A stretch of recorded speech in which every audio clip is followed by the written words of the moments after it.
เขาก็ทำเพื่อประโยชน์ของเขาเช่นกัน แต่การทำเพื่อประโยชน์ของเขานั้น มันอาจจะไม่มีคุณธรรมจริยธรรมอยู่ในพฤติกรรมนั้นเลย มันก็เลยออกมา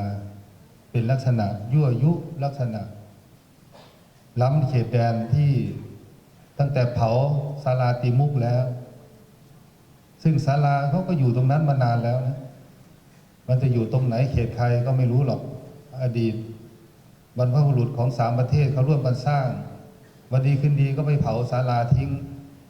แล้วก็นำกำลังล้ำเข้ามาในเขตเรา150 เมตรซึ่งทหารที่แต่งเครื่องแบบนี้เขาจะไม่ค่อยทำกันมันเป็นการหยามศักดิ์ศรีของทหารอีกประเทศหนึ่งแสดงว่ามันกวนตีนอยู่แบบนี้เนี่ยคุณไม่ให้เกียรติผมเลย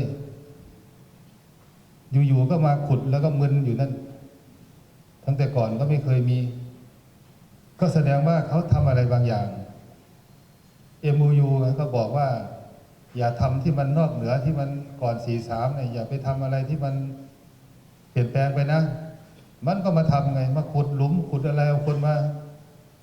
แล้วมันเขียนไว้ทำไมวะ MOU นี่